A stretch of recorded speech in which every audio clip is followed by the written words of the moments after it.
A sindicância da Prefeitura do Rio de Janeiro, que analisa os contratos assinados com a Fundação Roberto Marinho na gestão do ex-prefeito Eduardo Paes, apurou que a Fundação ganhou, mas não realizou as obras do Museu de Arte do Rio.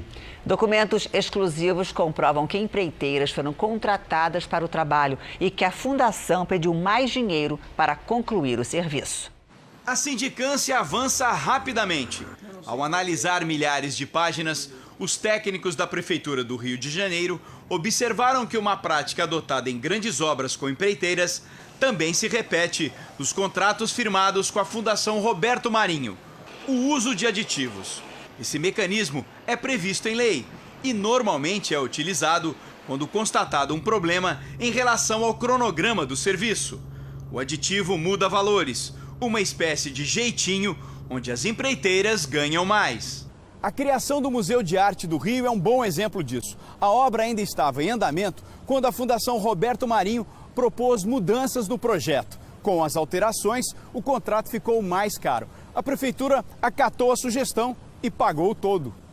A Fundação Roberto Marinho já havia firmado outro contrato na gestão de Eduardo Paes, sem licitação, para restaurar o Palacete Dom João VI por quase 25 milhões de reais.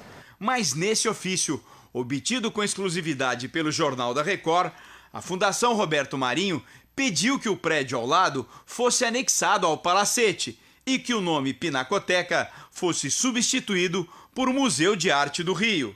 A Fundação argumentou que as mudanças significariam uma abordagem conceitual mais abrangente e também mais cara: 4,5 milhões de reais de dinheiro público, mais uma vez, sem licitação. O que nós estamos vendo no Brasil, de maneira geral, é que os contratos administrativos ligados a licitações geram uma série de irregularidades, ilegalidades e que, se comprovado, geram corrupção. O aditivo ele é legal, uma única vez, um limite de 25%, mas isso não pode ser uma prática reiterada em todos os contratos administrativos. Além de receber mais, a Fundação Roberto Marinho não fez o serviço, subcontratou uma empreiteira para realizar as obras, o que, segundo a Prefeitura, poderia ter sido licitado.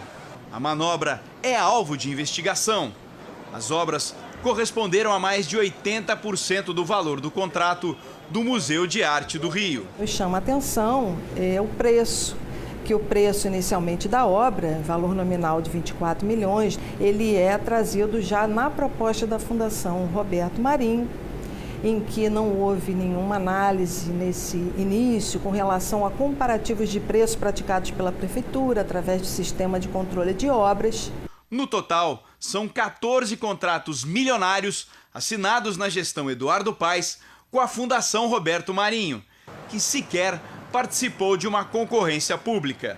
Em todas as assinaturas, a Fundação foi beneficiada com a justificativa de notória especialização ou saber. Em 40 dias, a Procuradoria e Controladoria Geral do município devem apresentar um parecer definitivo sobre esses documentos. Os indícios são de que houve favorecimento. A maioria dos projetos se concentra na região portuária e com datas próximas à nomeação do Rio de Janeiro como sede olímpica. Em caso de comprovada ilegalidade e irregularidade na contratação direta, seja por dispensa ou exigibilidade, todos serão responsáveis solidariamente, desde o prefeito, secretário e a empresa pela qual foi contratado. E caso a contratação direta enseja um crime de licitação, também será responsável e serão responsabilizados pela parte criminal, que prevê a pena de detenção e multa para os responsáveis. Nós entramos em contato com o ex-prefeito Eduardo Paes, que até esse momento ele não comentou o caso.